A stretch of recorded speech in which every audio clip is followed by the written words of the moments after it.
करेंगे, संसद घेराव करेंगे। देखिए किस तरह से ये युवा दिल्ली की सड़कों पर निकल चुका है, नारे लग रहे हैं और किस तरह का हुजूम, क्योंकि अभी अभी दिल्ली पुलिस ने कल रात एडवाइजरी दिल्ली पुलिस ने जारी कर दी कि 5 से ज्यादा लोग इकट्ठे ना हो, पर आप देखिए कि सैकड़ों की संख्या यहाँ पर दिखाई दे रही है और नारे किस तरह से नारे लग रहे हैं। आप सोचिए कि दिल्ली की सड़कों पर सुबह सुबह इस तरह की तस्वीर, बारिश है उसके बावजूद भी ये तमाम प्रोटेस्टर्स रुक नहीं रहे हैं और संसद घेराव। आप सोचिए कि एक तरफ आज संसद सत्र है, संसद सत्र की शुरुआत है, तो दूसरी तरफ ये तमाम तस्वीरें निकल करके सामने आ रही हैं। आप देखें कि सैकड़ों की तादाद में हाथों में तिरंगा, बारिश हो रही है पर बारिश की चिंता नहीं है, नारे लगातार लगा रहे हैं और ये झुंड यहाँ पर दिखाई दे रहा है। मैं कुछ लोगों से बातचीत करने की कोशिश करती हूँ, नारे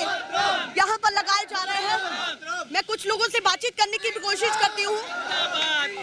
कहाँ से आप आए हैं ये बताइए? मैं उत्तर प्रदेश बाराबंकी जिले से आया हूँ। मेरा नाम ऋषभ देशमुख है और आज हम सभी के जैसा आपके चैनल के माध्यम से आप सभी को बताना चाहते हैं, नेताओं को एक चेतावनी है आज जंतर मंतर से कि इस देश का युवा कब तक आपको वोट देता रहेगा और आप उसकी वोट पर अपनी कबड्डी खेलने का काम करोगे।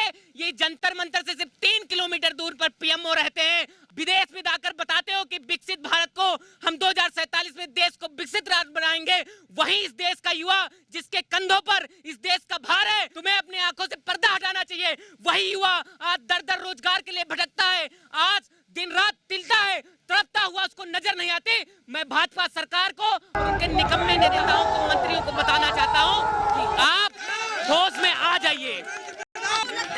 आपको लगता है कि संसद मार्च की जो आपने बात की है, अभी आप जंतर मंतर प्रोटेस्ट साइट से 1 किलोमीटर की दूरी पर है, अगर हम अप्रोक्स यहाँ पर देखें, और यहाँ से आप नारे लगा करके प्रोटेस्ट साइट पर जाने वाले जो लगातार आप सड़कों पर दिखाई दे रहे हैं। इतने सवेरे बारिश भी है, वो हर्डल्स आपके सामने है, घरों से आप निकल करके आ गए हैं, वही दिल्ली हर्डल्स कैसे है आप निकल करके आ गए हैं, वही दिल्ली पुलिस की एडवाइजरी कर दी है कि 5 से ज्यादा लोग इकट्ठे हुए तो तुरंत एक्शन मोड में दिल्ली पुलिस भी होगी। उन्होंने एडवाइजरी में क्लियर बोला है कि अगर आपने एडवाइजरी को ध्यान रखते हुए इन तमाम चीजों को फॉलो नहीं किया तो डिटेन भी किया जा सकता है। क्या कहना? पहली बात हो रही है तो एक बहुत ही प्रसिद्ध और बहुत ही ललकार भरी 2 पंक्तियां हैं कि संघर्षों के साए में घनघोर जवानी पलती है और इतिहास उधर झुक जाता है और जवानी चलती है। ये आपके पहली जवाब। दूसरी, आप बीएनएस की धारा 163 लगाओ या हमें डिटेन करके किसी पार्क में जाकर बंद करो, लेकिन ये युवाओं का जनसैलाब है। आपके चैनल के माध्यम से बताना चाहता हूं कि हम पे मुकदमे लगाने लगा लो, क्योंकि जिले में हमने मुकदमे झेले। आपके मुकदमों से, आपकी धाराओं से डरने वाला नहीं है। होगी, हमें धर्म कोई मतलब नहीं है, हमें धर्म की राजनीति नहीं चाहिए। हमारे माँ बाप, बुजुर्ग साथी जो अस्पतालों में, सरकारी हॉस्पिटल के आपने देखी होगी उत्तर प्रदेश में व्यवस्थाएं, जहां 1 रुपए की लाइन में 7 जो अपने घुटनों से बीमार होता है फिर भी वहां पर दवाई में मजबूर होता है, वहां से बाहर से दवाइयां लिखी जाती हैं।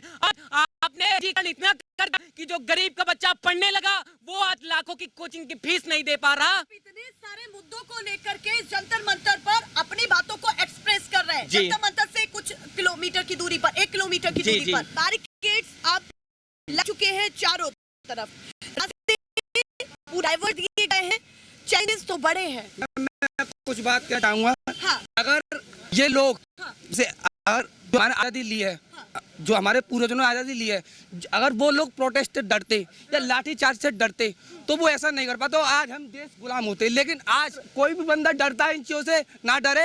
अगर आप आज डर गए तो मैं आप सबसे ये कहना चाहता हूँ कि जिंदगी भर फिर ये गुलामी, आप मानसिक गुलाम होंगे और हमेशा गुलाम रहोगे। मैं बस अपनी बात ये कहना चाहता हूँ, पीछे हटने का कोई नहीं, पीछे हटने के कोई चांसेस नहीं है और ना हटेंगे।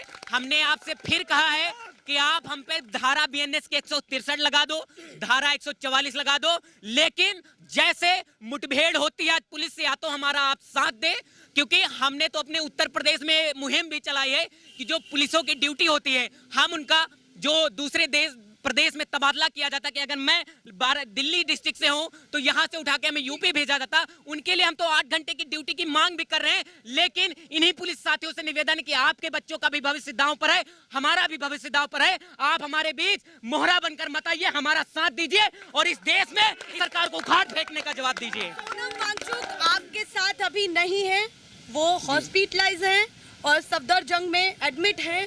क्या कहना चाहते हैं कि तस्वीर थोड़ी कमजोर है सोनम वांगचुक के ना होते हुए, क्या मन में आप लोगों? सर ने हमें 20 दिन पूरी अपनी मेहनत से हमारे अंदर जो हौसला भरा, उनके लिए इस देश का युवा उनका तहे दिल से धन्यवाद देना चाहता है। और आपने कहा कि उनके ना होते हुए उनकी तस्वीर कमजोर है, तो मैं पहले बता देना चाहता हूं कमजोर नहीं हुई, जबकि तस्वीर मजबूत हुई है। और आज दिल्ली के जंतर मंतर पे झंडा गाड़ के जाएंगे और मोदी को और धर्मेंद्र प्रधान की नाक में चने चबवाने का काम करेंगे।